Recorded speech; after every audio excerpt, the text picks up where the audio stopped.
ನಮಸ್ತೆ ಎಲ್ರಿಗೂ. ಇವತ್ತಿನ ರೆಸಿಪಿಯಲ್ಲಿ ಬಿಸಿ ಬಿಸಿಯಾಗಿ ರಸಂ ಮಾಡೋಣ. ಚಳಿಗಾಲ ಆದ್ದರಿಂದ ರಸಂ ಕುಡಿಯೋದಕ್ಕೆ ಸಕ್ಕತ್ತಾಗಿರುತ್ತೆ, ಅನ್ನಕ್ಕೂ ಚೆನ್ನಾಗಿರುತ್ತೆ. ಮೊದಲು ಒಂದು ಪಾತ್ರೆಯಲ್ಲಿ 2 ಸ್ಪೂನಷ್ಟು ಎಣ್ಣೆನ ಬಿಸಿ ಮಾಡಿಕೊಂಡು ಅದಕ್ಕೆ ಸಾಸಿವೆ ಇಂಗು ಒಗ್ಗರಣೆ ಕೊಟ್ಕೊಳ್ಳಿ. ಸೊ ಇದು ಸಾಸಿವೆ ಎಲ್ಲ ಈ ಥರ ಸಿಡಿದ ಮೇಲೆ ಹಸಿಮೆಣಸಿನ್ಕಾಯಿ, ಜಜ್ಜಿರ ಬೆಳ್ಳುಳ್ಳಿ ಮತ್ತು ಕರಿಬೇವನ್ನ ಹಾಕೋತಾ ಇದ್ದೀನಿ. ಇದನ್ನು ಸ್ವಲ್ಪ ಈ ರೀತಿ ಫ್ರೈ ಮಾಡ್ಕೋಬೇಕು. ಹಸಿಮೆಣಸಿನ್ಕಾಯಿ ತುಂಬ ಫ್ರೈ ಮಾಡಬೇಡಿ, ಇದು ಹಸಿ ಇದ್ರೇ ಚೆನ್ನಾಗಿರುತ್ತೆ. ಇದಕ್ಕೆ 1 ಲೀಟ್ರಷ್ಟು ಅಕ್ಕಿ ನೆನೆಸಿರೋ ಅಂಥ ನೀರು, ಗಟ್ಟಿ ಬರೋದಕ್ಕೆ, ಸಾರು ರುಚಿಯಾಗಿರೋದಕ್ಕೆ ಹೆಲ್ಪ್ ಆಗುತ್ತೆ ಅಕ್ಕಿ ನೆನೆಸಿರೋ ನೀರು. ಇದಕ್ಕೆ ಒಂದು ಅರ್ಧ ಈರುಳ್ಳಿ, 3 ಹುಳಿ ಟೊಮೊಟೊ ಹಾಕ್ಕೊಂಡಿದ್ದೀನಿ. ಟೇಸ್ಟ್ ಚೆನ್ನಾಗಿರುತ್ತೆ ರಸಮ್ಗೆ. ಹಾಗೆ ಸ್ವಲ್ಪ ಕೊತ್ತಂಬರಿ ಸೊಪ್ಪನ್ನು ಹಾಕ್ಬಿಡ್ಬೇಕು. ಉರಿಯೋದೇನು ಬೇಡ, ಎಲ್ಲ ಒಟ್ಟಿಗೆ ನೀರೊಳಗೆ ಹಾಕ್ಕೊಳ್ಳಿ.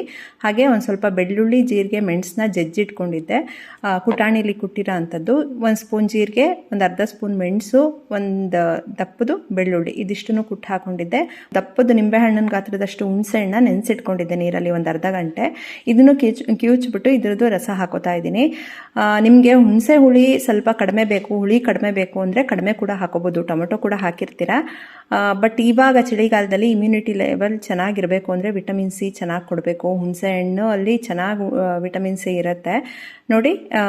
ಒಂದು ದಪ್ಪದ ನಿಂಬೆಹಣ್ಣಿನ ಗಾತ್ರದಷ್ಟು ಹಾಕ್ಕೊಂಡಿದ್ದೀನಿ. ನಿಮಗೆ ಬೇಕು ಅಂದರೆ ಸ್ವಲ್ಪ ಕಡಿಮೆ ಕೂಡ ಹಾಕೋಬೋದು. ಹುಳಿ ಖಾರವಾಗಿ ತಿನ್ನಬೇಕು ಅನಿಸುವಾಗ ಇವಾಗ ಅದು ಇದು ಎಕ್ಸ್ಟ್ರಾ ಕ್ಯಾಲೋರೀಸ್ ಹಾಕೊಳ್ಳೋದ್ಕಿಂತ ಈ ಥರ ರಸಮ್ನ ಯೂಸ್ ಮಾಡ್ಬೋದು. ಸ್ವಲ್ಪ ಅರಿಶಿನ ಹಾಕ್ಬಿಟ್ಟು ಕುದಿಸ್ಕೋಬೇಕು. ಎಲ್ಲದನ್ನು ಹಾಕಿ ಕುದಿಸ್ಕೊಳ್ಳಿ. ನೋಡಿ, ಇದು ರಸ ಎಲ್ಲ ಬಿಟ್ಟು 1/4 ಗಂಟೆ ಕುದ್ದಿದೆ. ಸಣ್ಣ ಊರಿನಲ್ಲೇ ಚೆನ್ನಾಗಿ ಕುದಿಸಿದ್ದೀನಿ ರಸಮ್ನ.